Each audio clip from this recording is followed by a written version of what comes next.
자, 이제 2월도 이제 마지막 주예요. 벌써 2월이 지나고 이제 다음 주면 우리 3월을 맞이하게 됩니다. 3월을 맞이하게 되는데 3월은 참 우리에게 참 좋은 의미가 또 좋은 일들이 시작되는 그런 달이 될 것 같다는 생각을 주십니다. 이번 주에 문득 우리 창문에 놓아뒀던 작년에 피구 그렇게 난 3개가 어떻게 들어왔는데 거의 죽었다시피 그냥 창문 옆에다가 그냥 조용히 버려지다시피 놓아뒀는데 지난주에 보니까는 꽃망울이 맺히고요. 거기에서 하얀 그 세마포 옷을 입은 듯한 그런 그 몽우리가 그 난에서 피어올랐어요. 그리고 꽃이 가착 그 중에 하나는 피어올랐더라고요. 그래서 얼마나 그거 보면서 기분이 좋은지 우리의 뭐 죽어가던 냉랭하던 우리의 정말 목말라 있던 그 영혼 속에서 하나님의 그 은혜가 임하여서 그 은혜로 우리의 영이 살고 우리 삶 속에서 어떤 하나님의 놀라우신 응답의 그런 그 열매가 꽃으로 피어나는 듯한 그런 느낌을 받았습니다.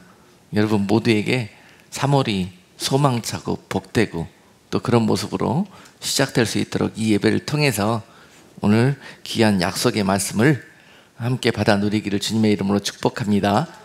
오늘 주시는 하나님의 말씀은 신명기 8장 1절에서 6절까지 말씀입니다.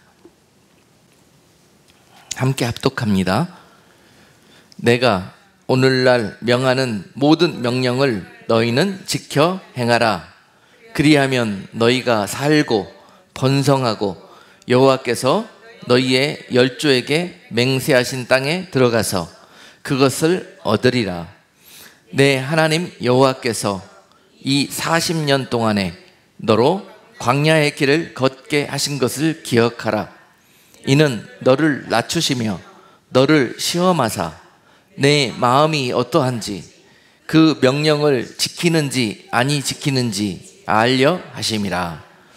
너를 낮추시며 너로 줄이게 하시며 또 너도 알지 못하며 내 열조도 알지 못하던 만나를 내게 먹이신 것은 사람이 떡으로만 사는 것이 아니요 여호와의 입에서 나오는 모든 말씀으로 사는 줄을 너로 알게 하려 하심이니라. 이 40년 동안에 내 의복이 헤어지지 아니하였고 내 발이 부르지 아니하였느니라.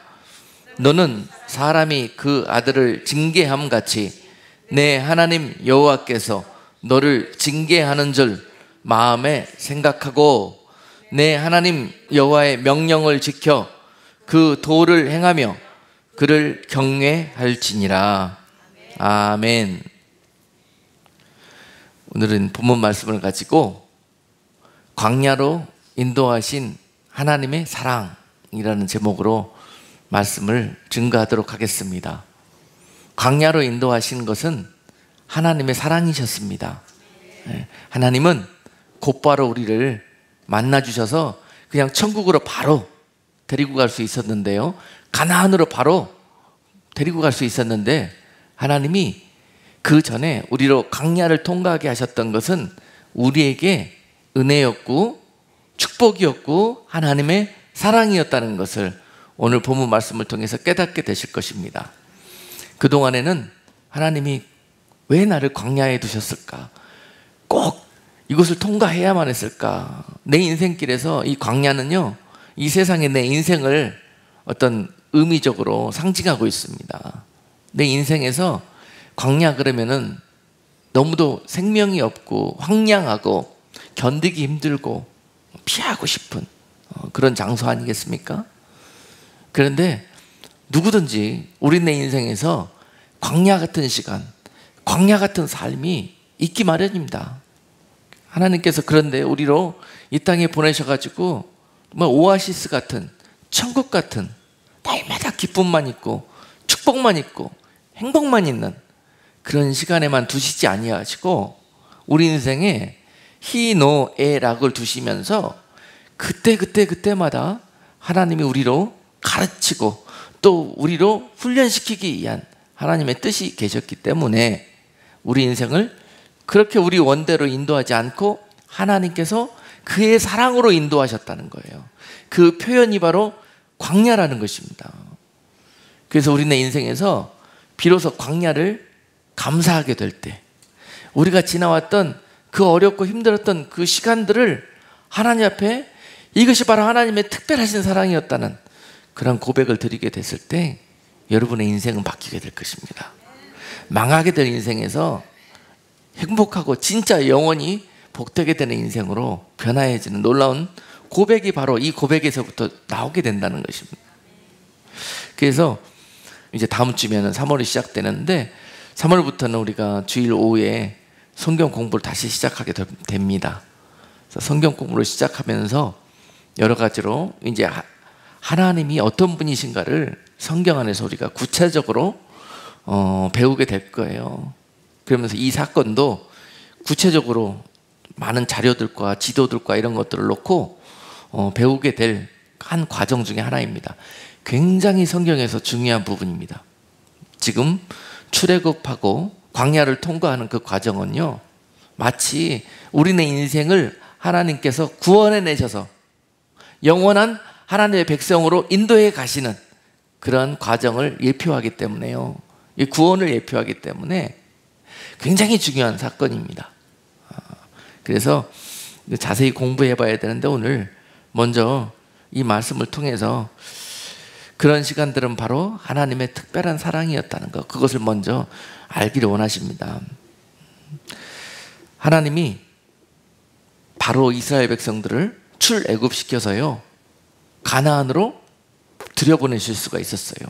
불과 1 내지 2주 만에 그 지도에서 보시면은 그 지중해에 있는 블레셋 바닷길로 그들이 종살이하고 있었던 애굽 땅 고센 땅에서 바닷길로 따라 올라가면은 가나안까지 불과 늦어도 2주면은 도착합니다. 걸어서. 그 정도로 가까운 길이에요. 그런데 그 가까운 길을 하나님은 바로 거기로 그냥 그 사랑하는 백성들 그동안 430년 동안 종살이 하느라고 얼마나 고생했냐. 어이구 내 자식들을 그냥 이제는 고생 끝이다. 바로 이리 가라.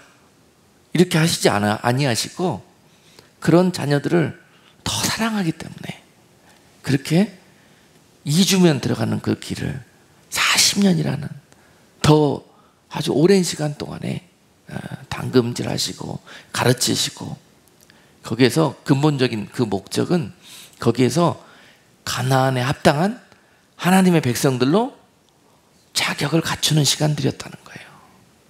그냥 바로 들여보내줄 수도 있지만은요, 아직 그곳에 들어가면은 가나안 땅에 바로 가게 된다면은 그들은 그 가나안 땅을 감사하지 않아요. 그리고 하나님의 사랑이라고도 고백하지 않습니다. 그렇게 할 수가 없는 상황이었습니다. 오랜 종살이 속에 찌든 그들은요, 감사도 잊어버렸고 하나님도 잊어버렸고 하나님이 어떤 분이신가조차도 그들은 막막하게 잊어버렸습니다. 그래서 다시 하나님을 되찾고 그 하나님이 우리의 아버지와 우리의 왕 되심을 그들이 이 시간들을 통해서 배워야 했던 시간입니다. 확인하고 그분을 그들의 왕으로 모셔야 되는 시간이에요. 가나안에 들어가면은 이러한 삶이 영이 돼야만이 그곳에서 그들이 행복할 수가 있거든요. 그래서 하나님의 사랑은 그들을 바로 가나안에 불과 종살이에서 2주 안에 들여보내시고 거기서부터는 마치 천국과 같은 삶을 시작하게 할 수도 있었습니다. 그러나 하나님의 법칙은요, 그렇게 하시는 하나님이 아니라는 거예요. 하나님의 사랑은요, 무조건적인 사랑이지만은요, 그렇다고 해서 막무가내의 사랑이 아니라는 거예요. 하나님은 철저하게 우리의 상황을 살피시면서 우리의 합당한 사랑을 하시는 분이 하나님이라신 거예요. 이것을 우리가 이해할 수 있어야 됩니다. 그래서 우리가 지금 가나안의 주인으로서 자격도 갖추지 못한 우리가 하나님, 우리 광야 졸업시켜 주세요. 하나님, 이렇게 해주세요. 우리가 원하는 것들을 기도하고 간구해도 잘 응답이 되지 않는 경우는 하나님이 들으십니다. 그런 간구를. 우리의 소원을 들으십니다. 그리고 나서 우리에게 응답해 주시기 위해서 바로 2주 만에 그냥 가나안으로 그 응답으로 인도하시냐? 그러면 그게 아니라는 거예요. 그 응답이 있기까지 그 응답에 합당한 그가 될 수 있도록 하나님은 먼저 그를 광야로 보내신다는 거예요. 너의 기도가 응답되는 것을, 그 열매를 먹기 위해서 그 자격을 갖추는 그 그릇이 예비되는 시간을 하나님은 반드시 주신 다음에, 그리고 난 다음에 응답을 하신다는 거예요. 무작정 그냥 그 즉시로 응답하고 싶으셔도 그것이 아버지의 마음이시죠. 근데 그렇게 하면은 너에게 오히려 그것이 화가 될 것이기 때문에, 그 응답이 너에게 온전한 축복이 되기 위해서 하나님의 사랑과 하나님의 응답은 이와 같이 임한다는 사실입니다. 오늘 본문에서 우리가 하나님을 구체적으로 세밀하게 첫 번째로 배워야 되는 사항이에요. 하나님을 온전히 우리가 잘 알아야 합니다. 늘 강조하지만은 우리가 원하는 하나님, 하나님이라면은 이렇게 해야 되는 하나님, 우리가 그리는 그 하나님 말고 성경에서 나 여호와 하나님은 이런 분이시더라고, 나 하나님은 너희와 이런 관계와 이런 약속의 관계에 있다는 것을 분명히 알아서 우리가 그런 하나님을 어떻게 만나는가를 배우는 것, 이것이 굉장히 중요하다는 거예요. 가나안에 들어갈 수 있느냐 없느냐, 이 중대한 결정이 이것으로 이루어진다는 사실입니다. 오늘 이 말씀을 청정하고 마음에 새기고 이 말씀에 순종하고 나갔던 온리 그 이스라엘 출애굽할 때 나왔던 백성들 중에서 2명만이 이 말씀에 온전히 순종했고, 그들만이 이 말씀을 들은 자 중에서 가나안에 들어간 사람은 2이었습니다. 2. 그들 세대에서 출애굽에서 1세대들이 나왔는데 은혜를 입었는데요, 그 은혜를 입은 장정들의 숫자를 세어보니까 민수기 1장 46절에서 몇 명이었냐면요, 계수함을 입은 자의 총계가 60만 3,350명이었더라. 60만 3,350명이었어요. 왜 이것을 세어보라고 그랬겠습니까? 여러분 잘 아시다시피 민수기는 주제가 뭡니까? 주제가 민수기라는 뜻이 계수하는 거, 영어로 numbers라고 그러잖아요. 숫자를 세는 걸 의미합니다. 하나님이 숫자를 세어보라고 그랬습니다. 어떨 때는 숫자를 세우면 혼나는데요, 어떨 때는 숫자를 세어보라고 그러기도 하셔요. 어떨 때 숫자 세면 혼납니까? 우리가 이제 좀 됐다 싶을 때, 됐다 좀 싶을 때, 그리고 내 속에 있는 것들이 어느 정도 좀 이제 만족하다 싶을 때, 좀 많이 쌓였다 싶을 때, 이제는 하나님 없어도 뭔가 좀 별 도움이 필요 없이 뭔가 자체적으로 되어졌다 그럴 때 한번 둘러보고 싶은 거예요. 이렇게. 그럴 때 셌다가는 큰일 납니다. 다윗이 그걸 세다가 혼났죠. 그 백성들의 숫자가 얼마나 세다가 혼났습니다. 그러나 민수기에서는요, 출애굽한 그 백성들을 모세에게 세어보라고 그랬습니다. 광야에서 장정들이 얼마나 되는지 세어봐라. 그 이유는 뭐냐면요, 그 장정들을 통해서 군대를, 항우를 짓기 위해서, 군대로 어떤 모습을 갖추기 위해서, 군대가 되어져 가지고 이 군대가 이제 훈련되어져서 가나안을 정복하기 위해서, 군대의 체계를 잡기 위해서 하나님이 싸울 수 있는 장정의 수가 몇 명인가 세어보라고 했습니다. 그랬더니 60만 3,350명이었습니다. 자, 하나님은 이 숫자에 들어온 각자 이름이 있습니다. 하나님은 이 60만 3,350명의 이름을 다 알고 계십니다. 초청하신 거예요. 가나안의 주인공들로 초청하셨습니다.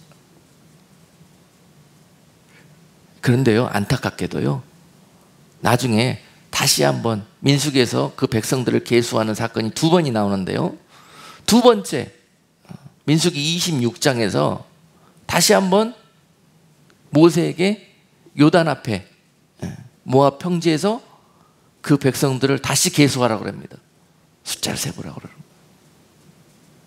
그래서 다시 세보니까요, 민수기 26장 51절 말씀에 이스라엘 자손의 계수함을 입은 자가 60만 1,730명이더라.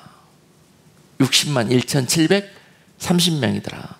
아까 숫자하고 처음 세봤던 숫자하고 차이가 몇 명이냐면 약 1,800명 정도입니다. 60만 명 중에서 오차가 이 편차가 한 1,800명 정도.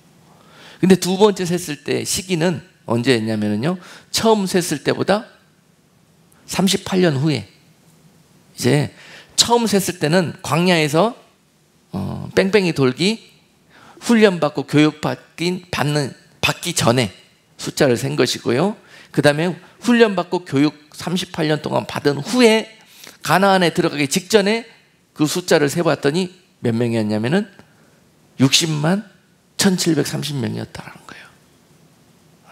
이 뭔 의미냐? 두 번째 숫자를 세라는 의미는 무엇이었냐면요, 두 가지 의미가 있다고 봅니다. 첫 번째 의미는요, 숫자는 거의 같아요. 첫 번째 숫자, 그 애굽에서 건져낸 그 백성들이 그대로 가나안에 지금 들어가고 있는 상황입니다. 그런데요, 첫 번째 우리가 기억해야 될 것은, 하나님은 그 처음에 구원해낸 숫자 60만 3,350명의 이름을 아신다고 그랬습니까? 모른다고 그랬습니까? 다 아신다고 그랬습니다. 그런데 38년 후에 정령코 가나안에 들어가는 그 시점에서 숫자를 세어보고 이름을 보았더니요, 숫자는 거의 동일하고 똑같은데 이름이 싹 바뀌었다는 거예요. 이름이 싹 바뀌었어요. 2명 빼고, 여호수아 갈렙 2명 빼고 싹 바뀌었습니다. 하나님의 신실하심은요, 두 번째로 우리가 깨달을 것이, 하나님의 신실하심은 그 약속은 변개치 않으십니다. 그 백성들을 가나안에 들여보내십니다. 그렇지만 그 이름은 바뀔 수 있다는 것입니다. 중요한 힌트입니다, 여러분. 왜 이름이 바뀌게 되었는가가 오늘 본문에 나온다는 거예요. 왜 이름이 바꾸게 되었는가?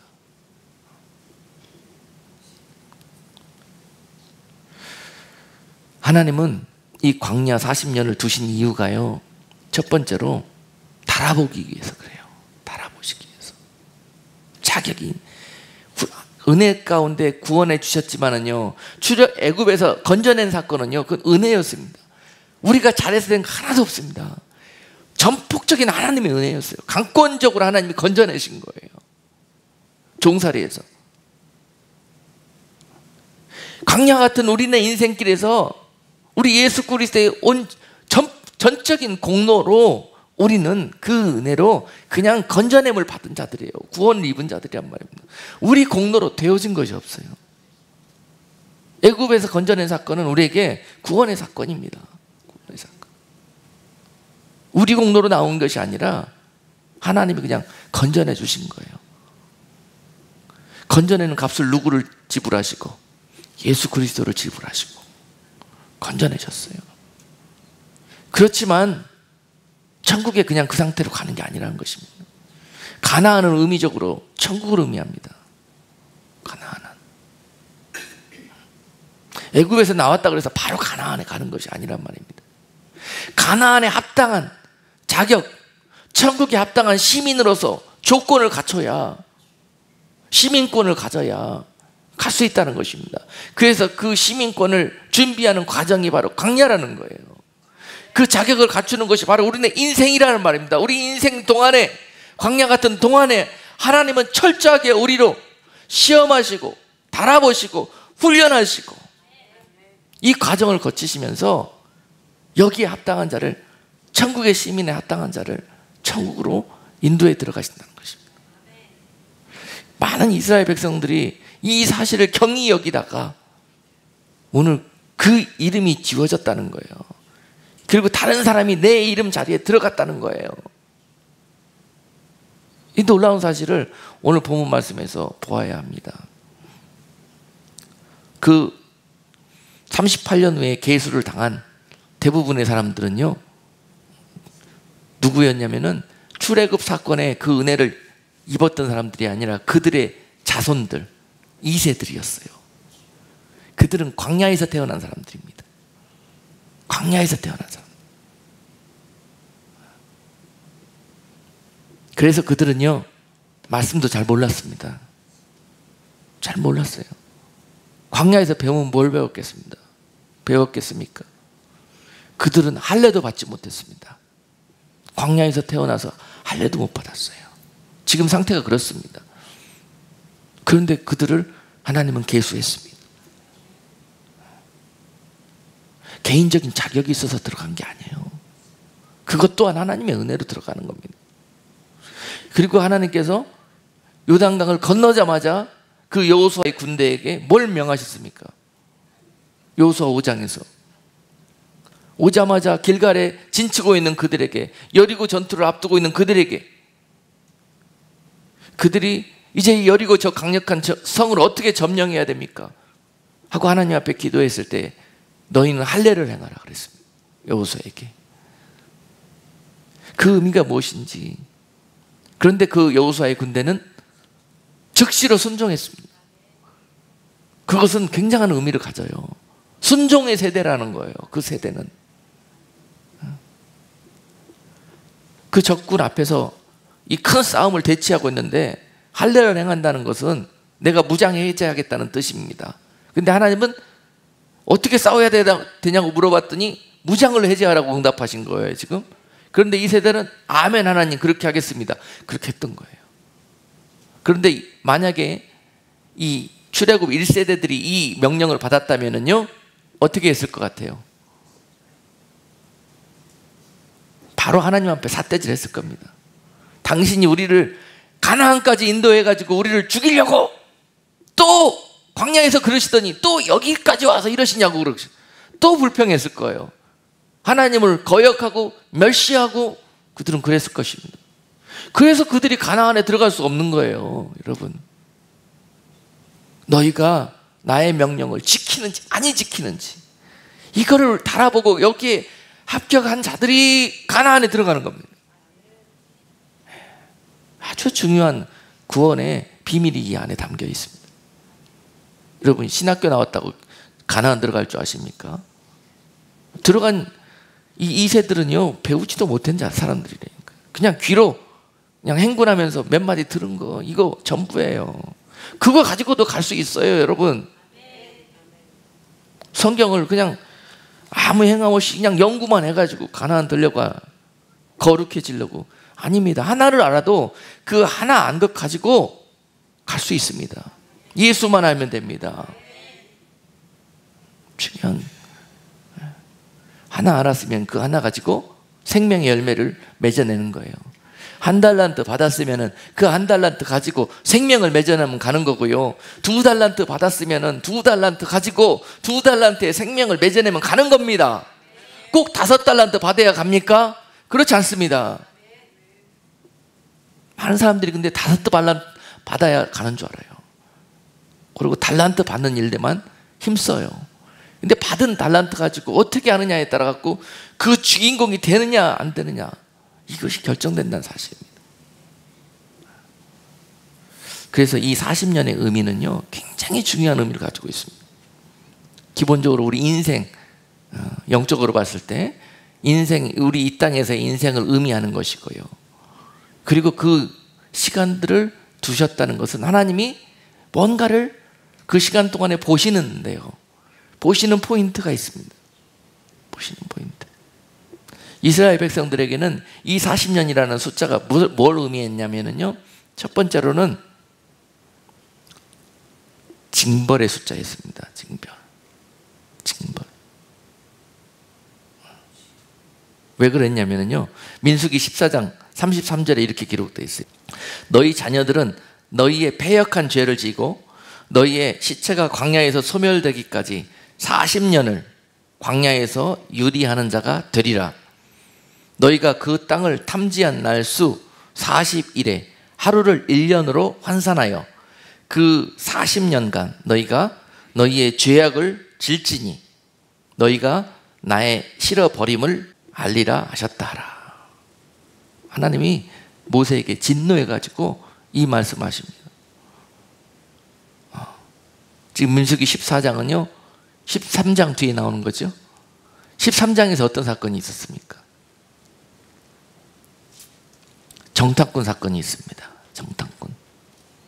그래서 가나안을 정탐하고 돌아온 12명이 이제 보고서를 냈는데, 그들의 보고서를 들으시고 하나님은 다 할렐루야 하나님 찬송 부르면서 하나님이 예비하신 땅으로 감사하면서 들어가자, 다 이렇게 리포트를 쓸 줄 알았는데, 그들이 냈던 보고서는 너무도 하나님을 마음을 아프게 하셨습니다. 바로 그 순간에 그들은 가나안으로 들어갈 수도 있었어요.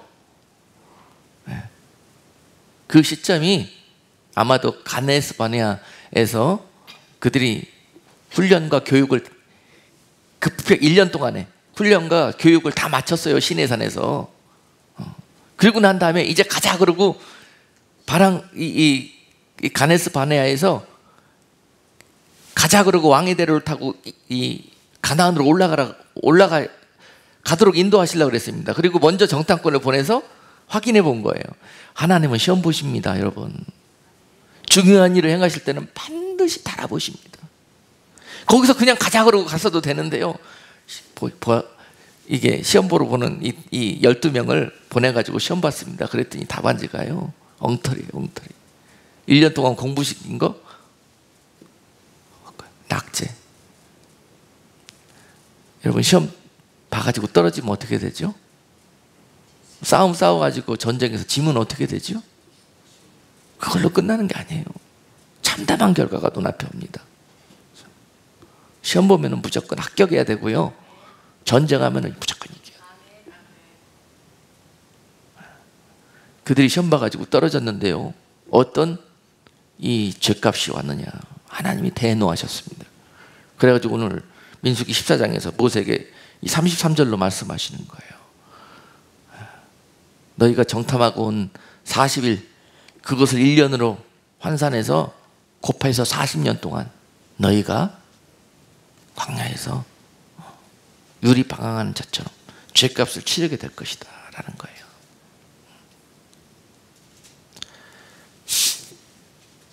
그런데 하나님은 이 40년 동안 죄값을 어떻게 치르게 하셨냐고. 여러분 잘 아시다시피 이 40년은요 무슨 시간이었냐면은 그들이 다 죽을 때까지 하나님은 기다렸습니다. 광야에서 다 죽을 때까지 걸린 시간이 40년이었습니다. 무섭지 않습니까, 여러분? 한 명도 남지 않고 다 죽을 때까지 하나님은 기다렸어요. 그 시간이 40년이었습니다. 그리고 그 40년은 새로운 생명들이 싹 터올라서 장정이 될 때까지 그 시간들을 하나님이 기다리는 시간이었습니다. 이 의미를 가지고 있는 거예요. 그리고 하나님은 이 40년 동안 그 백성들을 가르치시고 훈련하시기 위해서 필요한 시간이었는데요, 근데 왜 40년이었냐? 40이라는 숫자는요, 두 번째 의미가 한계 상황을 의미하고 있습니다. 한계 상황. 우리 육신으로, 육으로, 인간으로 견딜 수 있는 한계, 그것이 39까지예요 40이 되면은 사람이 이것을 사람의 의지로 견뎌낼 수가 없습니다. 그래서 이스라엘법에 태장을 때리려거든 39대까지 때릴 수 있는 거예요. 40대 때리면 안 됩니다. 죽습니다. 그래서 40이라는 의미는 징벌의 숫자이기도 한데, 그것이 이기도 하면서 어떤 우리를 훈련시키는 그런 시간인데요, 그것은 훈련의 의미에서 봤을 때 40년은요 우리가 진짜 견디기 힘든, 우리 육이 깨지고 부서지기 시작하는 때까지 훈련하신다는 거예요. 아시겠습니까? 이 용수철을요, 여러분, 꾸불꾸불한 용수철을 쭉 잡아 폈다가 다 놓으면 어떻게 됩니까? 다시 제자리로 돌아가잖아요. 그런데 이 잡아 늘리다가 어느 순간까지 잡아 늘리면은 찍 늘어나가지고 제자리로 안 돌아가는 포인트가 있습니다. 거기가 40년입니다. 거기가. 우리네 육적인 본성은 이렇게 잡아늘렸다 놓으면 다시 육으로 돌아갑니다. 그냥 돌아가. 비유가 아주 적절한 것 같아요, 제가 생각해도. 그런데 하나님은 쫙 늘어나가지고 더 이상 육적으로 안 돌아갈 때까지 40년 동안 이 일을 하신다니까요. 힘들 수밖에 없죠. 제가 옛날에 태권도 비유를 했는데 태권도 배우면서 아무리 발차기 해도 발이 안 올라가잖아요.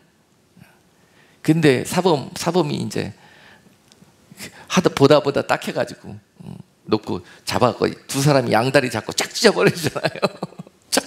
그 다음부터는 좀 아파도 발차기 하면 딱딱 올라갑니다. 이게 훈련인 거예요, 훈련. 그럴 때까지 하는 거예요. 이 광야라는 의미가 40년이 바로 그 백성들에게는 이러한 의미가 있었습니다.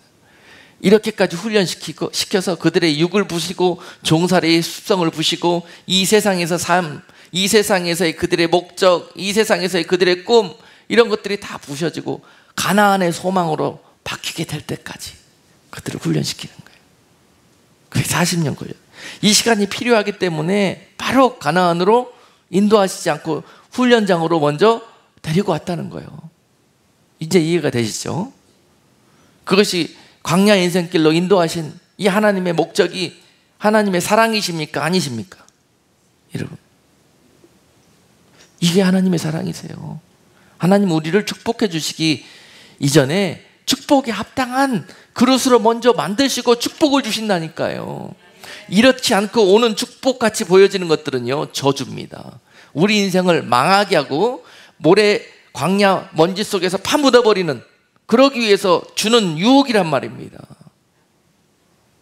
반드시 먼저 그 전에 하나님은 이 광야를 통해서 그릇을 예비하시고 자격을 갖추게 하신 다음에 그 다음에 응답을 주시는 하나님, 이분이 바로 우리가 섬기는 하나님이십니다. 미신 같은 하나님, 부처 같은 하나님 앞에서 막 빌어서 얻을 문제가 아니에요, 여러분. 그런 하나님은 우상입니다. 하나님이라고 그래도 하나님이라는 이름의 우상이에요. 여러분들이 믿고 있는 하나님은. 우리는 성경에 나 하나님 여호와는 이런 분이시라고 하나님을 리빌레이션 드러내 놓으신 그 하나님의 성품과 모습을 우리는 배워서 알아서 그 하나님을 하나님으로 모셔야 되는 거예요. 그래서 공부해야 됩니다, 여러분. 다음 주부터 잘 참여해 주시기 바랍니다. 하나님을 아셔야 해요. 제대로 온전하신 하나님을 아셔야 합니다. 그래야 그분을 섬기지요. 지금 이 인스턴트 세대가 공부를 안 하고 그냥 인스턴트리 알려고 하고 되어지려고 하기 때문에요. 이 가나안도 그냥 2주 만에 가려고 그냥 어떻게 하면은 백서가도 가려고 그래요. 그런 세대란 말입니다. 그런 세대에게 하나님은 열애 없습니다. 그러면 그럴수록 뺑뺑이 시간은 더 길어집니다. 그래도 교육시키고 가르쳐도 부셔도 맷돌 속에 집어넣어서 갈아버려도 안 되면은 그냥 모래 속에 그냥 묻어버립니다. 사랑의 하나님이 어떻게 그럴 수가 있어? 어떻게 이름 바꿀 수가 있어? 잘못하신 겁니다, 하나님을. 성경 안에 있는 하나님, 그런 분이십니다. 그래서 오늘 본문 마지막 절에서 보니까 5절 말미에 그를 경외하라, 그를 경외하라. 처음도 뭐라고 그러셨냐? 1절에서요, 내가 오늘날 명하는 모든 명령을 너희는 지켜 행하라. 그 모든 명령을 너희는 지켜 행하라. 이것이 주신 숙제예요. 이 숙제를 가지고 광야 길에서 우리 훈련받는 겁니다.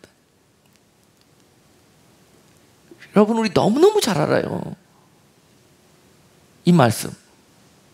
모든 명령을 너희는 지켜 행하라. 너무 많이 들은 말씀이에요. 여러분, 귀로 듣지 말고 마음으로 들어야 합니다. 마음으로. 이 말씀이 무슨 의미인지,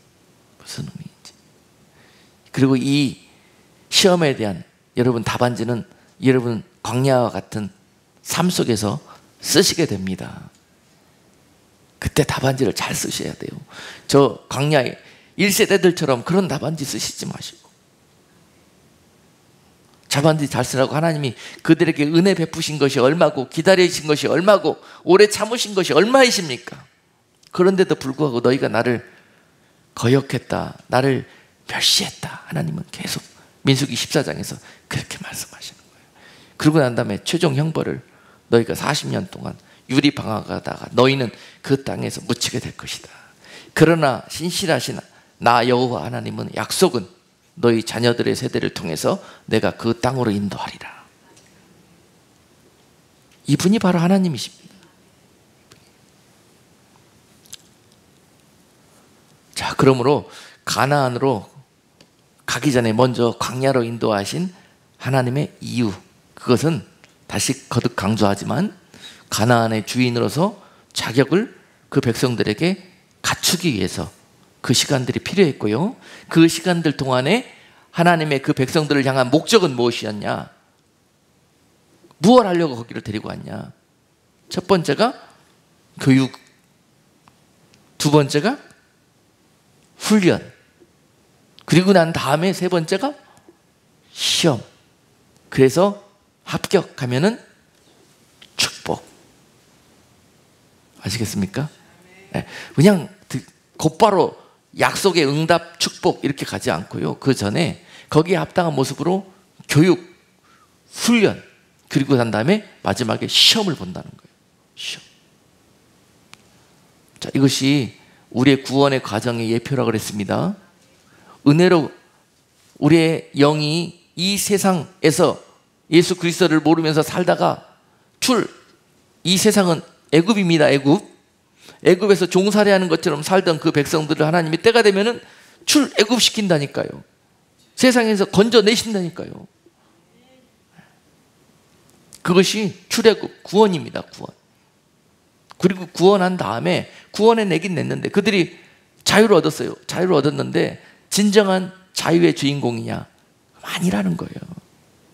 진정한 주인공이 되기 위해서 참 자유를 주시기 위해서 그 다음부터는 혼과 영과 육을 다스리십니다. 하나님이 광야에서. 그래서 먼저 그 백성들을 교육시키는데요. 교육의 목표는 뭐냐? 1절입니다. 1절. 오늘 본문 1절에서 내가 오늘날 명하는 모든 명령을 너희는 지켜 행하라. 그리하면 너희가 살고 번성하고 여호와께서 너희의 열조에게 맹세하신 땅에 들어가서 그것을 얻으리라. 약속하신 땅에 들어가서 그것을 얻을 것인데 내가 너희에게 약속을 했는데 아브라함과 근데 그 자격이 이거라는 거예요. 너희가 내 모든 명령을 지켜 행하라. 그리하면 너희가 살겠고 번성하겠고 그 땅을 차지하리라는 거예요. 그러니까 하나님의 모든 명령을 부분적으로 말고요. 모든 명령을 하나님의 절대 주권, 절대자 되시는 하나님으로 인정하는 것. 자, 이것이 교육 목표입니다. 교육 목표. 그래서 먼저 그들이 사람들은 그렇더라고요. 종살이 430년 정도 했으면은 낮아질 법 하잖아요. 안 그래요. 오히려 또 종살이 한 사람들이요, 자존심이 있습니다. 인생을 좀 낮추시기 위해서 하나님이 기구한 삶을 살게 하셨잖아요. 그런 분들이 만나보면 오히려 더 마음속에 쓴뿌리가 있고 상처가 있어서요, 이게 더 낮아지질 않더라고요. 더 세고 강하고 낮아지려고 하지 않고 그렇더라고요. 종살이 했다고 해서 낮아지는 건 절대 아닙니다. 종살이 오랫동안 한 그 백성들을 끌어내서 더 낮추시겠대. 어디까지 낮추시려고 그래. 그동안 430년 동안 낮추셔놓고. 그래서 낮추시려고 그들을 어떻게 했다? 때로는 물이 없는 곳으로 인도하기도 하고, 때로는 육신의 한계를 다다를 정도로 하나님이 그들을 육적으로 몰아붙이기도 하셨고 그랬다는 거예요. 그리고 때로는 적들로 인해서 막 두려워 떨게도 하고, 그럴 때마다 너희가 할 일이 무엇이냐? 물이 없느냐? 나를 찾으라. 적군이 눈앞에 있어 두려우냐? 나를 찾으라. 몸이 힘들어 죽겠느냐? 나를 찾으라. 질병 때문에 더 이상 한 발짝도 못 가겠느냐. 나를 구하라. 나를 가르치기 위해서. 나를 찾는 것을 가르치기 위해서. 430년 종살이에 찌들린 사람들은요, 어려울 때마다 누구한테 구하고 무엇을 찾겠습니까?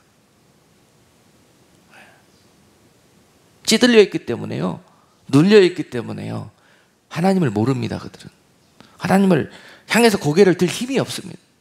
그럴 때마다 나를 바라보라는 그 훈련을 시키는데 40년 걸린다는 거예요. 나를 의지해라, 나에게 기대라, 그 훈련에 순종하는데 40년 걸렸다는 거예요.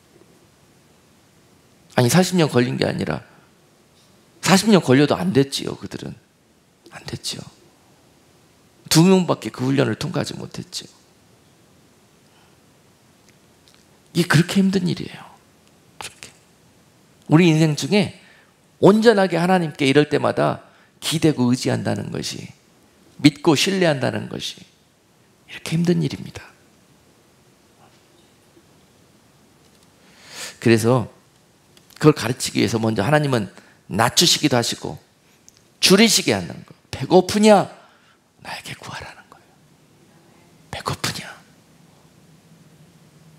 종살이에서 너희의 주인들한테 구했듯이 세상에다 구하지 말고, 세상 임금에다 절하면서 구하지 말고, 너희를 살려내고 구원을 내신 너희의 하나님 여호와께 구하라는 거예요. 그러면서 그들에게 만나를 주셨잖아요. 구할 때마다 내가 너희에게 이런 방법으로 역사하리라, 먹이리라, 그리고 너희를 인도하리라. 불 기둥과 구름 기둥으로 그 백성에게 뜬 눈으로 눈앞에 보면서 그들에게 가르쳤잖아요. 내가 너희를 이처럼 인도해내리라. 내가 너희를 이처럼 함께하리라.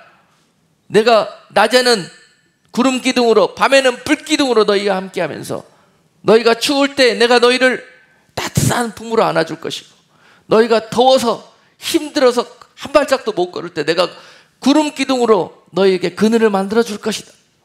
내가 이와 같이 너희를 보호하고 공급하고 인도하리라. 뜬 눈으로 가르치면서요, 그 백성들에게 나에게 기대라, 나에게 구하라, 나를 찾으라. 너희가 가야 될 그 가나안, 그 땅에서는 나와 이러한 모습으로 살자. 이것을 가르치는 거예요. 이게 안 되면은요, 여러분, 지금 이 모습대로 천국에 가시면은요, 광야 1세대처럼 천국에서 그렇게 하시기 때문에 하나님이 데리고 가고 싶어도 못 데리고 간다니까요. 거기 가서도, 천국 가서도 그들처럼 하나님을 멸시하고 거역하고 의심하고 불평하고, 그래서 못 간다는 거예요.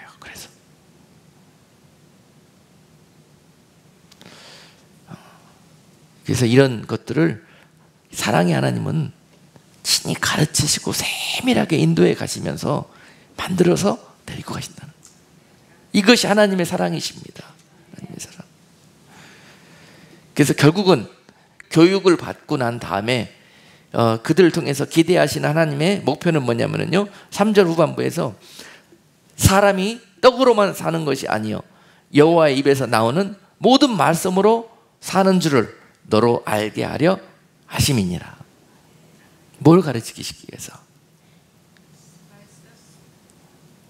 공급자가 나 여호와 하나님이시라. 너희의 공급자는 나니라. 나. 세상 임금이 너희를 공급하는 것이 아니라 너희를 공급할 사람은 바로 나 여호와 하나님이라는 거예요. 너희를 지으시고 너희를 구원해낸 나 하나님이 너희의 공급자라는 거, 이것을 가르치시기 위해서 굶기신다는 거예요. 굶기신 다음에 주신다는 거예요. 누가 줬냐 물어보시는 거예요. 누가 줬냐? 분명히 하늘에서 온 걸 봤잖아요. 그래서 만나를 그들에게 주셨던 것입니다. 그리고 그들에게 이 답안지를 쓰기를 원하셨고요. 그리고 또 한 가지 그들에게 그 하나님은 얼마나 능력이 한이 없으시고 그 백성들에게 사랑이, 자비하심이 한이 없으신 분이신지를 또 이렇게 가르쳤습니다. 그들에게 시내산에서 하나님을 너희가 어떻게 섬기는지를 가르쳤고 율법을 주었습니다. 그리고 이대로 나를 섬기고 이대로 나를 예배하라. 그리고 너희가 죄를 지었을 때는 성막에 나와서 이렇게 하나님 앞에 회개해라. 그러면 다시 너희가 살게 될 것이다 라고 하시면서 그 성막을 지라고 그러셨는데, 그 지을 때 여러분 잘 기억하시죠? 공부할 때 배웠죠? 그 성막에 성소의 덮개가 4겹이 있는데, 그 제일 외 덮개는 해달의 가죽을 쓰라고 그랬습니다. 해달의 가죽으로 제일 겉 덮개를 덮으라고 그랬습니다. 그런데 그 해달의 가죽은 그들이 출애굽할 때 가지고 나왔거든요. 뭐 하려고 가지고 나왔습니까?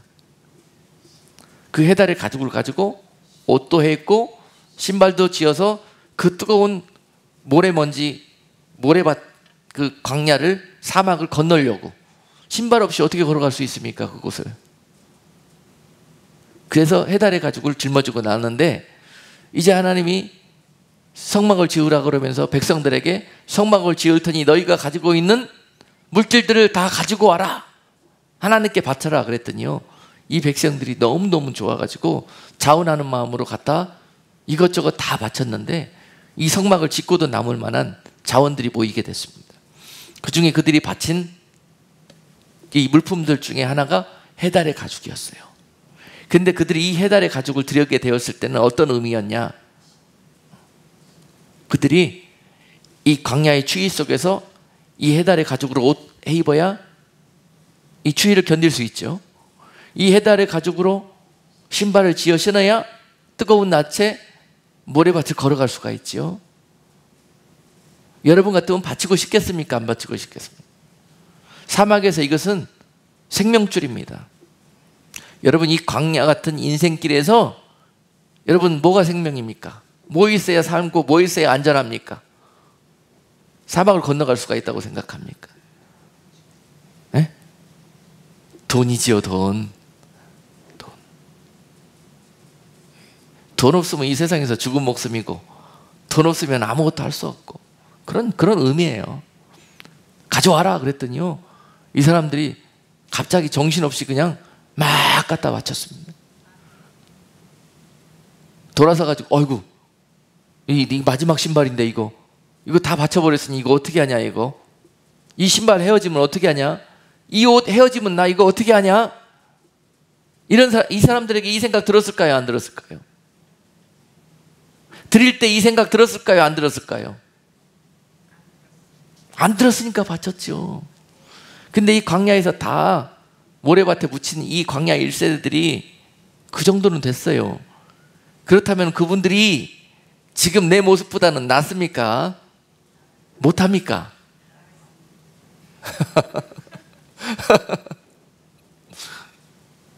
그들이 허무맹랑하고 터무니없는 사람들이 아니었어요. 이 정도 믿음까지도, 이 정도 사랑까지도 있었어요. 그런데도 안 됐어요, 그게. 근데 하나님은 그들에게 이걸 가르쳐 주셨습니다. 너희가 그랬느냐? 너희가 떡으로만 사는 것이 아니라 내 입에서 나오는 말씀으로 살게 될 것이다. 너희가 해달의 가죽을 나에게 바쳤느냐? 너희가 지금 입고 있는 그 옷밖에 없다마는 그 옷이 40년 동안 닳지 않을 것이다. 그 신발, 너희가 신발이 없어서 신을 못 신었느냐? 너희 밭이 아무리 광야를 다닌다 할지라도, 아무리 사막을 걸어간다 할지라도 너희 발이 상하지도 않을 것이요 부르트지도 않을 것이라는 거예요. 하나님 이걸 가르치는 거예요. 두려워하지 말아라, 겁내하지 말아라. 그러면서 나 하나님이 어떤 분이신지를 가르치는 거예요. 이 과정을 통해서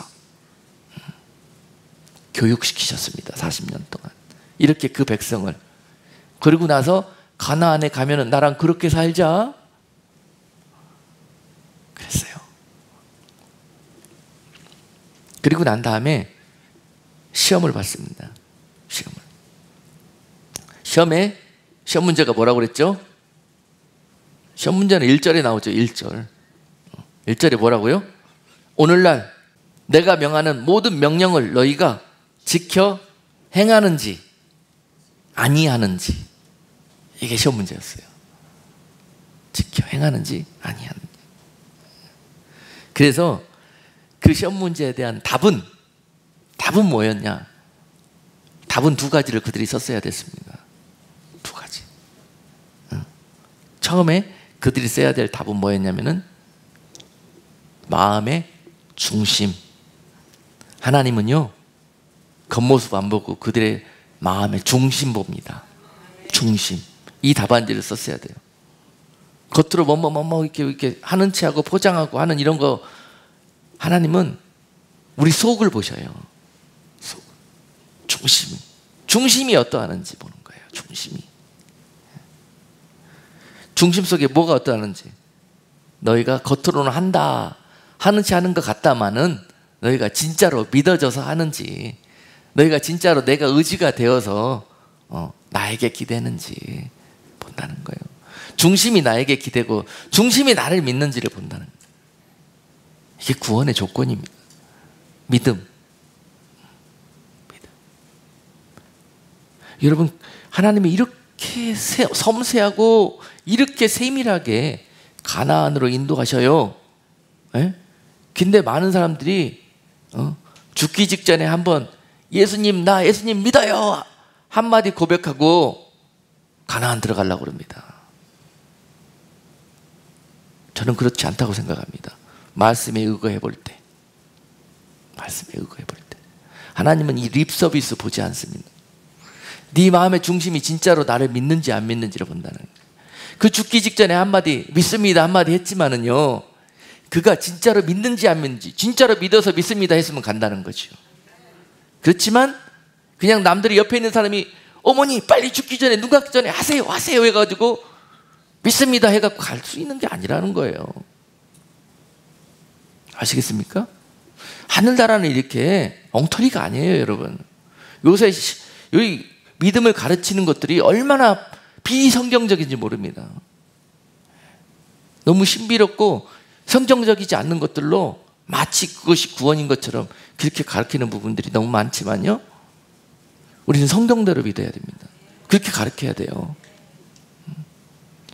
그렇게 한마디에서 갈 것 같은 대표적인 인물이 누구였습니까? 예수님에서 우편에 좌우편에 앉아있던 그 두 강도, 그 십자가에서 같이 죽게 되었던 그 두 강도 중에서 한편 강도가 나를 구원하여 달라고 거기서 고백하잖아요. 예수님 앞에 당신이 가는 곳에 나도 있게 해달라고 그러잖아요. 그것이 놀라운 믿음입니다. 그때 그 사람이 처형되면서 그냥 믿습니다 한마디 하고 죽은 게 아닙니다. 그는 마음이 예수님을 구주로 메시아로 믿어졌기 때문에 그분을 따라서 가고 싶었던 거예요. 믿어졌기 때문에. 근데 그 순간이 어떤 순간이었어요? 주변에 있는 진짜 잘 믿어 보인다는 사람들 많았잖아요. 많았습니다. 그런 사람들 십자가 앞에서 다 도망가고 내뺐습니다. 그것이 그들의 중심이었어요. 잘 믿는 것처럼 보였는데 그 시험지 앞에서 그들은 다 오답 쓰고 도망갔습니다. 그런데 그 시험지 앞에서 전혀 배우지도 못했고 이렇게 광야 2세들처럼 들은 것도 별로 없는 이 한편 강도가 나 당신하고 같이 있게 해달라고 그렇게 예수님께 기대는 거예요. 이것이 믿음이라는 거예요. 이것이 믿음. 자, 이렇게 하나님은 그들에게 은혜를 베푸셨고 또 자상하신 하나님의 사랑으로 친히 교육시키셨고 이제는 그들에게 상 주시기 위해서, 시험을 보는 이유는 뭐예요? 상 주시기 위해서, 축복해 주시기 위해서, 하나님의 약속을 지키시기 위해서. 무턱대고 지키는 게 아닙니다. 무턱대고 응답의 불이 막 떨어지는 게 아니에요. 합했을 때, 하나님이 줘도 되겠다고 하나님이 인정하심이 있을 때, 그때 오게 되는 것입니다. 그래서 시험 중에 우리를 달아보시는 첫 번째가 뭐라고 그랬습니까? 중심이 어떠한지. 십자가 사건은 정말 중요한 시험이었습니다. 그 앞에서 중심 다 내놓게 돼 있어요. 목숨이 달려있는데, 돈이 달려있는데, 내 모든 쌓았던 명예와 부가 다 달려있는데, 이 너무너무 중요한 순간인데 이것이 바로 시험제라는 거예요. 시험지. 이때 이렇게 시험 보는 거예요. 그리고 두 번째, 그 시험에서 우리가 써야 될 답안지는 뭐냐? 명령을 지키는지 아니 지키는지. 자, 이걸 한 단어로 바꿔 설명하면 무슨 단어로 바꿀 수 있겠습니까? 할렐루야. 순종이라는 단어로 바꿨어요. 우리가 써야 될 답안지 중에서 첫 번째는 진정한 믿음. 진정한 믿음. 마음의 중심으로 믿는 진정한 믿음. 두 번째는 순종. 무엇을 말씀하시든지 순종. 지키는지 아니 지키는지를 본다는 거예요. 그런데 하나님이 시험 문제인데 쉬운 문제 내시겠어요? 우리가 너무 지킬 수 없는 그런 문제가 나오는 거예요. 다른 건 다 하겠는데 요것만큼 못 하겠는 거예요. 그게 시험 문제로 나오는 거예요. 그런데 그거를 네가 지키는지 아니 지키는지, 순종하는지 못하는지, 그것이 시험 문제라는 거예요. 그때 할 수 있어야 돼요. 그때 회개하라. 죽어도 못해요. 이래서 떨어집니다. 그때. 왜냐?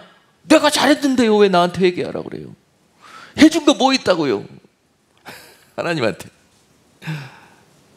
얼마나 힘들었으면 그러겠습니까? 근데 그게 죽는 길이라는 거예요. 죽는 길. 무덤 파고 들어가는 길입니다. 그게. 그 죄목이 뭐냐? 교만죄예요. 교만죄. 하나님이 제일 싫어하는 교만죄. 교만한 자와 거짓을 좋아하는 자. 그 다음에 탐욕, 탐심이 많은 자.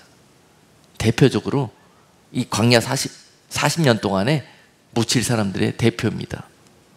교만하는 자, 더러운 자, 거짓된 자. 세 번째, 탐심이 많은 자, 우상 숭배하는 자. 대표적으로 이 광야는요, 그래서 따지고 보면은 필터입니다. 필트레이션 하는 곳입니다. 필트레이션. 다 골라냅니다. 타작마당이에요. 알곡과 쭉정이가 다 갈라지는 곳입니다. 광야는. 거기에서 뭐에 따라서 이 답안지를 어떻게 쓰느냐에 따라서 말입니다. 민수기 32장 11절 말씀이요.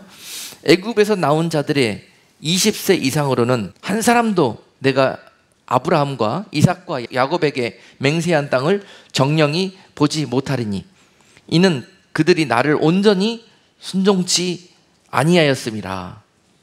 다만 그나스 사람 여분네의 아들 갈렙과 눈의 아들 여호수아는 볼 것은 여호와를 온전히 순종하였음이니라 하시고, 여호와께서 이스라엘에게 진노하사 그들로 40년 동안 광야에 유리하게 하심으로 여호와의 목전에 악을 행한 그 세대가 필경은 다 소멸하였느니라. 그렇죠? 아까 제가 말씀드렸지 않습니까? 그들이 하나님이 40년 동안 기다리셨던 이유가 다 소멸될 때까지 기다린 거예요. 다 모래밭에 죽어서 묻힐 때까지 기다린 거예요. 다. 하나님이 이런 분이시기도 하십니다. 어떤 사람들에게는, 불순종하는 자들에게는, 겉으로만 믿는 체하고 중심으로 믿지 않는 자들에게는 이렇게 응답하시는 하나님이십니다. 그래서 하나님을 두려워하라는 거예요. 우습게 여기지 말라는 거예요. 하나님은 중심을 보신다는 거예요. 우리는 하나님은 우리의 겉만 보는 줄 알아요. 그리고 똑똑한 줄 알아요. 그리고 겉만 단장하려고 그런다. 하나님은 겉은 별로 중요시하지 않은 것 같아요. 중심이, 속이 중요해요. 하나님 보시기에. 그래서 오늘 말씀을 통해서 마지막으로 우리를 달아보시는 거예요. 이제 하나님이 어떻게 우리를 구원의 여정을 인도해 가시는지 이해가 되시죠? 건져내시고 가르치시고, 가르친 걸로만 가는 거 아닙니다. 안다고 가는 게 아니에요. 그 아는 것을 삶으로 살아내도록 훈련시킨다는 거예요. 훈련. 그러고 난 다음에 그곳으로 그냥 가냐? 다 훈련받았으면 마지막에 qualify exam 마지막에 종합시험을 보는 거예요. 종합시험. 아주 간단해. 어떤 이들에게는 너무 쉬워. 너무 간단해. 하나님을 중심으로 믿는 자, 하나님을 사랑하는 자. 그런 자들에게는 이 시험 문제가 너무 쉬워. 그렇지만 하나님을 믿는지 않은 자, 겉으로만 이렇게 단장하고 있는 사람은 통과할 수가 없습니다. 한 명도 60만 명 중에 그냥 덩달아서 실수로 들어간 사람 아무도 없습니다. 천국 실수로 못 갑니다. 그냥 덤으로도 못 갑니다. 이 시험에 합격이 되어 가는 거예요. 이 시험에. 그래서 이것을 가리켜 믿음이라고 그러는 거예요. 믿음이 있어야 가는 겁니다. 천국은. 믿음이 있어야 이런 답을 쓸 수가 있는 거예요. 그래서 오늘 배우신 이 말씀을 잘 기억하시고 또 말씀을 또 몇 번 더 듣고 묵상하셔서 지금 세상은 너무 이 구원의 문제를 너무 쉽게 설명합니다. 마치 그 초대교회 때 그 이단들이 가르쳤던 그런 이단 사상처럼 말이죠. 모든 교회를 어지럽혔던 그 영지주의 이단 사상이 뭐였냐면은 우리는 그냥 구원받았으니까 천국 간다고. 그리고 난 다음에 이 광야는 이야기 안 하는 거예요. 출애굽만 이야기하는 거예요. 우리 출애굽 됐으니까 우리 이제 가나안 간다고 이 이야기만 하는 거예요. 광야는 이야기하지 않습니다. 그래서 당신들은 다 이미 구원받았다. 이미 구원받았다. 그러니 그 이후로의 삶은 구원의 백성으로 여러분들이 무엇 하든지 다 천국 간다는 거예요. 그래서 그 몸으로 다시 또 다른 어떤 죄를 지어도 이미 당신의 영은 구원받았으니까. 그래서 천국 간다는 거예요. 이렇게 들어와서 이단 사상을 교회에 와서 속닥거리니까 교회가 그냥 휘청휘청. 믿음이 그렇게 오직 하늘의 소망과 예수 그리스도만 바라보고 가던 그 믿음이 휘청휘청. 이 정도 해도 되는구나 하고. 요새 또한 이 영지주의 사상이요 교회에게 만연돼 갔고요. 인스턴트 복음, 기복적인 복음, 바로 이런 것들이 다 영지주의 이단 사상의 한 이 줄기입니다. 그래서 구원은 또 하나님께서 예수 그리스도를 십자가에 돌아가게 하심으로 길을 놓으신 그 구원의 길과 그 구원의 문은 조건 없이 값 없이 누구나 다 들어갈 수 있지만은요, 그것이 싸구려고 값이 없어서 그렇게 놓으신 것이 아니라 값으로 따질 수 없는 엄청난 대가를 우리 하나님이 치르셨기 때문에 우리가 그저 값 없이 조건 없이 은혜로 들어가는 길이라는 말입니다. 그런데 많은 사람들이 그렇게 오라고 그러니까 싸구려인 줄 알고 함부로 대하고 그렇게 알다가 저 광야 1세대처럼 다 광야에 묻히게 돼서 가나안은 구경도 못하는 그런 어리석은 삶을 살다가 그날의 심판의 불이 떨어졌을 때 이를 갈며 슬피 우는 일들이 그에게 있을 거라는 것입니다. 그래서 그것을 경홀히 여기지 않고 항상 이 하나님의 말씀을 중심으로 여러분들이 항상 믿음으로 예비되어졌을 때 그때 가장 여러분들에게 하나님께서 기뻐하시고 결국은 그 약속의 장소에 한 사람도 빠짐없이 여러분들이 그 주인공이 될 수 있을 것입니다. 오늘 다시 한번 우리가 가야 되는 길, 우리가 훈련 받아야 되고 우리가 이 시험에 통과해야 되는 그런 모습이 무엇이든지 시험 문제 다 가르쳐 드리고 답안지도 다 가르쳐 드렸어요. 그래도 시험 못 보면 누구 탓하실래요? 네? 자, 그래서 우리가 하나님 앞에 책망받는 것입니다. 오늘 말씀을 통해서 오늘 크신 하나님의 사랑이 여러분들에게 다시 한번 부어진 줄로 믿습니다. 그 사랑의 주인공들 다 되시기를 주님의 이름으로 축복합니다. 기도합니다. 하나님 감사합니다. 우리에게 말씀을 주셔서 하나님의 어떤 분이신가를 더 자세히 더 정확히 알게 하셨고 오늘 또한 우리를 경고하심으로 그 하나님의 말씀을 경히 여기지 않고 항상 그 하나님의 말씀을 우리 마음의 중심에 담고 그 말씀대로 우리가 날마다 순종하는 그런 삶을 살아갈 수 있도록 광야 같은 우리네 삶에서 하나님, 우리가 은혜 받은 자로서 그런 훈련을 게을리하지 아니하고 결국 하나님이 베푸시는 그 모든 시험 가운데 옳다 인정함을 받고 그 영광에 이르는 복된 성도들 다 될 수 있도록 축복해 주시옵소서. 예수 그리스도 이름으로 기도드리옵나이다. 아멘.